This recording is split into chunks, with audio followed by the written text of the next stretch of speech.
ಹಾವಿಗೆ ಹಾಲೆರಿತೀವಲ್ಲ, ಹಾಗೆ ಕೆಲವು ಜನಕ್ಕೆ ನಾವು ಹಾಲೆರೆದಂಗೆ. ಹಾವಿಗೆ ನೀವು ಎಷ್ಟಾದರೂ ಹಾಲೆರೀರಿ, ಅದು ವಿಷನೇ ಕಕ್ಕುತ್ತೆ. ಹಾಗೆ ಕೆಲವು ಜನಗಳಷ್ಟೇ, ನೀವು ಎಷ್ಟಾನ ಒಳ್ಳೇದು ಮಾಡಿ ಅವ್ರು ಕಕ್ಕೋದು ವಿಷನೇ.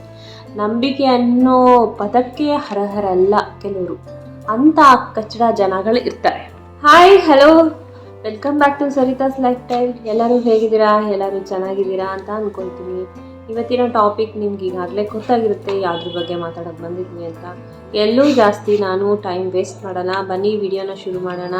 ಯಾರೆಲ್ಲ ನನ್ನ ಚಾನಲ್ಗೆ ಸಬ್ಸ್ಕ್ರೈಬ್ ಮಾಡ್ಕೊಂಡಿಲ್ಲ, ಸಬ್ಸ್ಕ್ರೈಬ್ ಮಾಡ್ಕೊಳ್ಳಿ. ಇದುವರೆಗೂ ಯಾರೆಲ್ಲ ನನ್ನ ಒಂದು ಚಾನಲ್ನ ಇಷ್ಟಪಟ್ಟು ಬಂದು ನೋಡಿ ಕಾಮೆಂಟ್ಸ್ ಎಲ್ಲ ಮಾಡ್ತಿದ್ದೀರಲ್ಲ, ಅವರೆಲ್ಲರಿಗೂ ತುಂಬ ಹೃದಯದ ಧನ್ಯವಾದಗಳು. ಹೊಸದಾಗಿ ಯಾರೆಲ್ಲ ನನ್ನ ಚಾನಲ್ನ ನೋಡ್ತಿದ್ದೀರಾ ಅವರೆಲ್ಲರಿಗೂ ವೆಲ್ಕಮ್ ಅಂತ ಹೇಳ್ತಾ ಬನ್ನಿ ವಿಡಿಯೋನ ಶುರು ಮಾಡೋಣ. ನಾವು ಅತಿಯಾಗಿ ನಂಬಿಕೆ ಇಡೋದು ಎಲ್ಲಿ? ನಮಗೆ ತುಂಬ ಹತ್ತಿರವಾಗಿರುವಂಥವ್ರನ್ನ ನಾವು ಅತಿಯಾಗಿ ನಂಬ್ತೀವಿ. ಬಟ್ ನಮಗೆ ಗೊತ್ತಿರಲ್ಲ ಅವರು ಒಳಗಡೆನೇ ವಿಷ ಕಾರ್ತಾ ಇರ್ತಾರೆ ಅಂತ. ನಾವು ಅವ್ರು ತುಂಬ ಒಳ್ಳೆಯವರು ಅಂತ ಅಂದ್ಬಿಟ್ಟು ನಾವು ಅವ್ರನ್ನ ಅತಿಯಾಗಿ ನಂಬಿ ತುಂಬ ನಮ್ಮ ಪರ್ಸ್ನಲ್ಸ್ ವಿಷಸ್ನ ಎಲ್ಲನೂ ಹೇಳ್ಕೊಳ್ತಾ ಹೋಗ್ತೀವಿ. ಪ್ರತಿಯೊಂದೂ ಕುತ್ಕೊಂಡ್ರು ನಿಂತ್ಕೊಂಡ್ರು ಪ್ರತಿಯೊಂದು ಹೇಳ್ತಾ ಹೋಗ್ತೀವಿ. ಬಟ್ ಅವ್ರೇನು ಮಾಡ್ತಾರೆ, ಅದನ್ನು ತಗೊಂಡೋಗಿ ಈ ಹಾವಾಡಿಗ ಪುಂಗಿ ಹುತ್ತಾನಲ್ಲ, ಹಾಗೆ ಪುಂಗಿ ಹುತ್ಕೊಂಡು ಎಲ್ರಿಗೂ ಹೋಗ್ತಾರೆ. ಅವೆಲ್ಲಾದರೂ ಹಾಳಾಗೋಗ್ಲಿ, ಪುಂಗಿ ಹುತ್ಕೊಂಡು ಹಾಳಾಗೋದ್ರೆ ಹೋಗಲಿ, ಪರವಾಗಿಲ್ಲ. ಆದರೆ ಅದೇ ಒಂದು ಟಾಪಿಕ್ನ ತಗೊಂಡು ಬೇರೆಯವ್ರ ಹತ್ರ ಬೇರೆ ಥರ ಹೇಳಿ, ಒಂದು ಟಾಪಿಕ್ನ 100 ಥರ ತಿರ್ಗಿಸಿ ಮಚ್ಚಿ ಅದನ್ನ ಹೇಳಿ ಒಂದು ಒಳ್ಳೆ ರಿಲೇಷನ್ಶಿಪ್ನ ಹಾಳು ಮಾಡೇ ಬಿಡ್ತಾರೆ ಕೆಲವರು. ಎಲ್ಲರಿಗೂ ಅಲ್ಲ ಅನ್ವಯಿಸೋದಿಲ್ಲ, ಕೆಲವರಿಗೆ ಮಾತ್ರ. ಅದು ನನಗೆ ಒಂದು ಗಾದೆ ಇದೆಯಲ್ಲ, ಕುಂಬಳಕಾಯಿ ಕಳ್ಳ ಅಂದರೆ ಹೆಗ್ಗೈ ಮುಟ್ಟಿ ನೋಡ್ಕೋಬೇಡ ಅಂತ. ಅದು ನೀವಲ್ಲ ಅಂದರೆ ನೀವಲ್ಲ, ಅದನ್ನು ನೀವು ಹೆಗ್ಗೈ ಮುಟ್ಟಿ ನೋಡ್ಕೊಂಡು ಹೋಗ್ತೀವಿ. ಯಾಕಂದರೆ ನಾನು ಆ ಕುಂಬಳಕಾಯಿ ಕಳ್ಳನಿಗೆ ಮಾತ್ರ ಹೇಳೋದು. ನಾವು ಕಣ್ಣು ಮುಚ್ಚಿ ನಂಬಿಡ್ತೀವಲ್ಲ, ಅದು ನಮ್ಮ ತಪ್ಪು. ಅದು ಅವ್ರ ತಪ್ಪು ಅಂತ ನಾನು 100% ಹೇಳೋದಿಲ್ಲ. ನಾವು ನಂಬಿ ಅವ್ರನ್ನ ಹೇಳ್ತೀವಲ್ಲ, ಅದು ನಮ್ಮ ತಪ್ಪು. ಅವ್ರ ಗುಣನೇ ಅದು. ಅವ್ರು ಹೇಳ್ಕೊಂಡು ತಿರುಗೋದು, ಅವ್ರು ಮೋಸ ಮಾಡೋದು ಗುಣನೇ ಅದಾಗಿರುತ್ತೆ. ಬಟ್ ನಾವೇನು ಮಾಡ್ತೀವಿ, ಅವ್ರನ್ನೇ ಅತಿಯಾಗಿ ನಂಬಿಡ್ತೀವಿ. ಅವ್ರ ಹತ್ರ ಪ್ರತಿಯೊಂದು ಶೇರಿಂಗ್ ಮಾಡ್ಕೊಳ್ತೀವಿ, ಪ್ರತಿಯೊಂದೂ ಹಂಚ್ಕೊಳ್ತೀವಿ. ನಮ್ಮ ಕಷ್ಟ ಸುಖ ದುಃಖ ಎಲ್ಲ ಪ್ರತಿಯೊಂದೂ ಪಿನ್ ಟು ಪಿನ್ ನಮ್ಮ ಜೀವನದಲ್ಲಿ ಏನೇನು ನಡೆಯುತ್ತೆ ಅದೆಲ್ಲ ಅವ್ರ ಹತ್ರ ಹೇಳ್ತಾ ಹೋಗ್ತೀವಿ. ಬಟ್ ಅವರು ಗುಳ್ಳೆ ನರಿ ಥರ ಎಲ್ಲನೂ ಕೇಳಿಸ್ಕೊಳ್ತಾ ಇರ್ತಾರೆ, ಎಲ್ಲನೂ ಆಲನೆ ಮಾಡ್ತಾರೆ. ಮತ್ತು ನಮ್ಮ ಮುಂದೆ ಹೇಗಿರ್ತಾರೆ ಅಂತ ಅಂದರೆ, ಅಯ್ಯೋ ಇಂಥ ಅವ್ರನ್ನ ಬಿಟ್ಟರೆ ಬೇರೆ ಎಲ್ಲೂ ಸಿಗೋದಿಲ್ಲಪ್ಪ, ಇಂಥ ಒಂದು ಮನುಷ್ಯ ಇನ್ನೆಲ್ಲೂ ಜೀವನದಲ್ಲಿ ನಮಗೆ ಸಿಗೋಕ್ಕೆ ಆಗೋದಿಲ್ಲ ಅನ್ನೋ ರೀತಿ ವರ್ತನೆ ಮಾಡ್ತಾರೆ, ಅನ್ನೋ ರೀತಿ ನಾಟಕ ಮಾಡ್ತಾರೆ. ಈ ಗೂಸುಂಬಿ ಅಂತ ಹೇಳ್ತಾರಲ್ಲ, ಕ್ಷಣಕ್ಕೊಂದು ಒಂದೊಂದು ಹೆಜ್ಜೆಗೂ ಒಂದೊಂದು ಬಣ್ಣ ಬದಲಾಯಿಸುತ್ತೆ ಅಂತ ಹೇಳ್ತಾರಲ್ಲ, ಅಂಥ ಬಣ್ಣಗಳನ್ನ ಬದಲಾಯಿಸ್ತಾ ಇರ್ತಾರೆ ನಮ್ಮ ಜೊತೆಗೆ ಇಟ್ಕೊಂಡು. ನಮ್ಮ ಒಂದು ಕಣ್ಣುಗಳಿಗೆ ಪಟ್ಟಿ ಕಟ್ಕೊಂಡು ನಾವು ಕೂತ್ಕೊಂಡ್ಬಿಟ್ಟಿರ್ತೀವಿ. ಅದಕ್ಕೆ ನಮಗೆ ಅವ್ರ ಬಣ್ಣ ಬದಲಾಯಿಸಿದ್ರು ಅಯ್ಯೋ ಅವ್ರು ಎಷ್ಟು ಕ್ಯೂಟ್ ಆಗಿದ್ದಾರಲ್ವ, ಅವ್ರು ಎಷ್ಟು ಒಳ್ಳೆಯವರಲ್ವಾ ಅಂತಲೇ ಅಂದ್ಕೊಳ್ತಾ ಇರ್ತೀವಿ. ಅಲ್ಲೇ ನಾವು ಹೇಳ್ಬೋದು. ಆದರೆ ಒಂದು ದಿನ ಗೊತ್ತಾಗುತ್ತೆ ನೋಡಿ ಅವ್ರ ರಿಯಲ್ ಬಣ್ಣ. ಅವಾಗ ಅನಿಸುತ್ತೆ ನಾವು ಇಂಥವ್ರನ್ನ ನಂಬಿದ್ವಾ ಅಂತ. ಎಷ್ಟು ಬೇಜಾರು ಮಾಡ್ಕೊಂಡು ಎಷ್ಟು ಅಳ್ತೀವಿ. ನನ್ನಂಥವ್ರಾದರೆ ಹತ್ತೇ ಬಿಡ್ತೀನಿ. ನಾನು ಇಂಥವ್ರಿಗೋಸ್ಕರ ನಾನು ಇವ್ರನ್ನ ನಂಬಿದ್ನಾ, ಇಂಥವ್ರಿಗೋಸ್ಕರ ನಾವು ಇದು ಮಾಡಿದ್ವಾ ಅಂತ. ಮೊದಲೆಲ್ಲ ನಾನು ತುಂಬ ವೀಕ್ ಇದ್ದೆ. ನನಗೆ ಈ ಥರದ್ದು ಒಂದು ಪರಿಚಯಗಳು, ಈ ಥರದ್ದು ಒಂದು ಏನದು ಪಾಠಗಳು ಕಲಿತು ಈಗ ನನ್ನ ಕಣ್ಣಲ್ಲಿ ಕಣ್ಣೀರು ಬತ್ತು. ನನ್ನ ಒಂದು ಮನಸ್ಥಿತಿನ ನಾನು ಹೇಗೆ ಮಾಡಿದ್ದೀನಿ ಅಂದರೆ, ಬಂಡೆ ಕಲ್ಲಿನಾಗಿ ಸ್ಟ್ರಾಂಗಾಗಿ ಇಟ್ಕೊಂಡಿದ್ದೀನಿ. ಅದಕ್ಕೆ ಹೇಳೋದು, ಆ ಕ್ಷಣದಲ್ಲಿ ನಮ್ಗೆ ಅನ್ನಿಸ್ಬೋದು ನಾವು ಏನು ತಪ್ಪು ಮಾಡಿದ್ವಿ, ನಮ್ಮಿಂದ ಏನು ಮೋಸ ಆಯಿತು, ನಮ್ಗೆ ಈ ಥರ ಮಾಡಿದ್ರು, ಯಾಕೆ ಅವ್ರು ಈ ಥರ ಮಾಡಿದ್ರು ಅಂತೆಲ್ಲ ಥಿಂಕೇ ಮಾಡೋಕ್ಕೆ ಹೋಗ್ಬಾರ್ದು. ಹಾಗೆಲ್ಲ ಥಿಂಕ್ ಮಾಡಿಕೊಂಡು ನಮಗೆ ನಾವೇ ಪ್ರಶ್ನೆ ಮಾಡ್ಕೊಳ್ತೀವಿ. ಆದರೆ ಇಲ್ಲಿ ಒಂದು ವಿಷಯ ಅರ್ಥ ಮಾಡ್ಕೋಬೇಕು. ಏನು ಗೊತ್ತಾ, ನಿಮ್ಮ ಒಳ್ಳೆತನದಿಂದ ಯಾರನ್ನಾದರೂ ನಿಮ್ಮನ್ನು ಮೋಸ ಮಾಡಿದರೆ ಅದು ನಿಮ್ಮ ಸೋಲ್ ಅಲ್ಲ.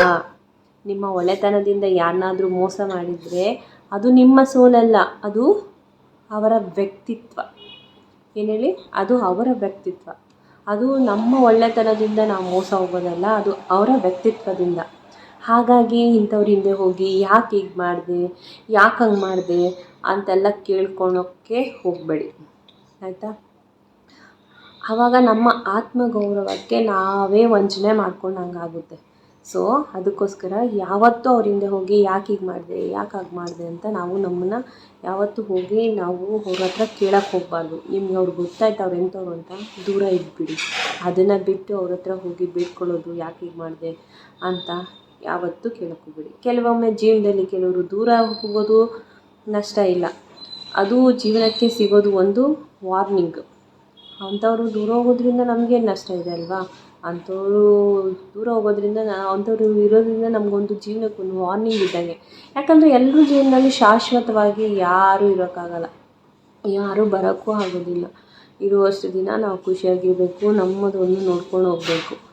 ಕೆಲವ್ರು ಬರ್ತಾರೆ ನಂಬಿಕೆ ಕಲಿಸೋಕ್ಕೆ, ಕೆಲವ್ರು ಬರ್ತಾರೆ ದುಃಖ ಕಲಿಸೋಕ್ಕೆ, ಕೆಲವ್ರು ಬರ್ತಾರೆ ಪಾಠ ಕಲಿಸೋದಕ್ಕೆ. ಅವ್ರನ್ನೆಲ್ಲ ಆಕ್ಸೆಪ್ಟ್ ಮಾಡ್ಕೊಬೇಕು, ಹಾಯ್ ಹೇಳ್ಬೇಕು, ಬಾಯ್ ಹೇಳ್ಬೇಕು ಹೊರತು ಅವರಿಂದ ನಾವು ಕಲಿಬೇಕಾಗಿರೋದು ಒಂದು ಒಳ್ಳೆ ಪಾಠನೇ ಹೊರತು ಅವರೇ ನಮ್ಮ ಲೈಫು ಅನ್ನೋದನ್ನು ನಾವು ಯಾವತ್ತೂ ಕಲಿಬಾರ್ದು. ಯಾರಾದರೂ ಒಂದು ಮೋಸ ಮಾಡಿದರೆ ಕುಗ್ಗೋದು, ಮತ್ತು ಅದೇ ವಿಷಯ ಇಟ್ಕೊಂಡು ಕೊರಗೋದು, ನಮ್ಮ ಹೆಲ್ದನ್ನ ಹಾಳು ಮಾಡ್ಕೊಳ್ಳೋದು, ಅದನ್ನೆಲ್ಲ ಮಾಡೋಕ್ಕೆ ಹೋಗಬಾರ್ದು. ಯಾಕಂದರೆ ಇದು ಒಂದೇ ಇಲ್ಲಿಗೆ ನಮ್ಮ ಲೈಫು ನಿಂತೋಗೋದಿಲ್ಲ. ನಮ್ಮ ಲೈಫು ಬಹಳಷ್ಟು ಇದೆ, ನಾವು ಸಾಗಬೇಕಾಗಿರೋದು ತುಂಬ ಇದೆ. ಸೊ ಹಾಗಾಗಿ ಇಷ್ಟಕ್ಕೆ ನಮ್ಮ ಲೈಫು. ಇಲ್ಲಿ ಯಾರೋ ಬಂದು ಮೋಸ ಮಾಡಿ, ಯಾರೋ ಬಂದು ಏನೋ ಮಾಡ್ತಾರೆ, ಯಾರೋ ಬಂದು ಏನೋ ಇದು ಮಾಡಿಬಿಡ್ತಾರೆ, ಯಾರೋ ಬಂದು ನಮ್ಮನ್ನು ಮೇಲೆಗೆತ್ತಾರೆ, ಯಾರೋ ಬಂದು ನಮ್ಮ ಕೆಳಗಡೆ ತಳ್ತಾರೆ ಅಂತ ಅಂದ್ಬಿಟ್ಟು ಯಾವತ್ತೂ ನಾವು ನಮ್ಮ ಲೈಫನ್ನ ನಿಲ್ಲಿಸಬಾರ್ದು. ನಮ್ಮ ಲೈಫನ್ನ ನಾವೇ ಸಾಗಿಸ್ಕೊಂಡು ಹೋಗಬೇಕು ಹೊರತು ಬೇರೆಯವ್ರು ಏನೋ ಬಂದು ಮಾಡ್ತಾರೆ, ಬೇರೆಯವರಿಂದ ಏನೋ ಆಗಿಬಿಟ್ಟಿದೆ ಅಂತ ನಮ್ಮ ಲೈಫನ್ನ ನಾವು ಅಲ್ಲಿಗೆ ಅರ್ಧದಲ್ಲಿ ನಿಲ್ಸೋಕ್ಕೆ ಹೋಗಬಾರ್ದು. ನಿಮ್ಮ ಬೆನ್ನಿಗೆ ಚೂರಿ ಹಾಕಿದವ್ರನ್ನ ದ್ವೇಷ ಮಾಡಬೇಡಿ, ಅದರಿಂದ ದೂರ ಇರಿ ಅಷ್ಟೇ. ನಾವು ಅವ್ರನ್ನ ದ್ವೇಷ ಮಾಡಿದಷ್ಟು ನಾವು ಅವ್ರನ್ನ ನೆನೆಸ್ಕೊಳ್ತಾನೆ ಇರ್ತೀವಿ. ಅಂಥವ್ರಿಂದ ನಾವು ದೂರ ಇದ್ಬಿಟ್ರೆ ಅವ್ರನ್ನ ನೆನೆಸ್ಕೊಳ್ಳೋಕ್ಕೂ ಹೋಗಬಾರ್ದು. ಯಾಕಂದರೆ ಅವ್ರನ್ನ ಯಾಕೆ ನಾವು ನೆನೆಸ್ಕೋಬೇಕು, ನಾವು ಮೋಸ ಮಾಡಿದವ್ರನ್ನ ಅಲ್ವಾ? ಸೊ ನಾವು ಅವರಿಂದ ಯಾವಾಗಲೂ ದೂರ ಇರಬೇಕು. ಒಂದು ಒಳ್ಳೆ ಲೆಸನ್ ಕಲಿತೆ.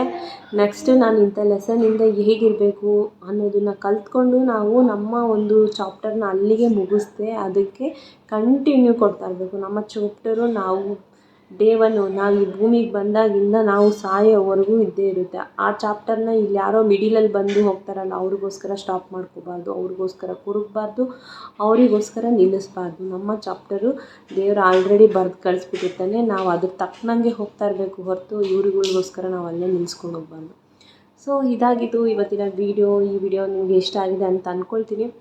ಮತ್ತು ನೆಕ್ಸ್ಟ್ ವೀಡಿಯೋದೊಂದಿಗೆ ಸಿಗ್ತೀನಿ. ಈ ವಿಡಿಯೋ ಏನಾದರೂ ಇಷ್ಟ ಆಗಿರೋ ದಯವಿಟ್ಟು ಲೈಕ್ ಮಾಡಿ. ಹಾಗೆ ನನ್ನ ಮಗ ಬಂದು ಇಲ್ಲೇ ಡಿಸ್ಟರ್ಬ್ ಮಾಡ್ತಿದ್ದ, ಸೊ ಬೇಜಾರು ಮಾಡ್ಕೋಬೇಡಿ ಯಾರೂ. ಮಕ್ಕಳು ಅಲ್ವಾ, ಮಕ್ಕಳು ಹಾಗೇನೆ ಬರ್ತಾ ಇರ್ತಾರೆ, ಮಧ್ಯದಲ್ಲಿ ಮಾತಾಡ್ತಾ ಇರ್ತಾರೆ. ಸೊ ಅದಕ್ಕೋಸ್ಕರ ಯಾರು ಬೇಜಾರು ಮಾಡ್ಕೊಬೇಡಿ. ಮತ್ತು ನೆಕ್ಸ್ಟ್ ವೀಡಿಯೋದಲ್ಲಿ ಒಂದು ಒಳ್ಳೆ ವಿಷಯದ ಜೊತೆಗೆ ಸಿಗ್ತೀನಿ ಅಂತ ಹೇಳ್ತಾ ಇವತ್ತಿನ ವೀಡಿಯೋನ ಇಲ್ಲಿಗೆ ಎಂಡ್ ಮಾಡ್ತೀನಿ. ಎಲ್ಲರಿಗೂ ಒಳ್ಳೆಯದಾಗಲಿ. ಆ ದೇವರು ನಿಮ್ಮ ಜೊತೆ ಯಾವಾಗಲೂ ಇರ್ತಾರೆ.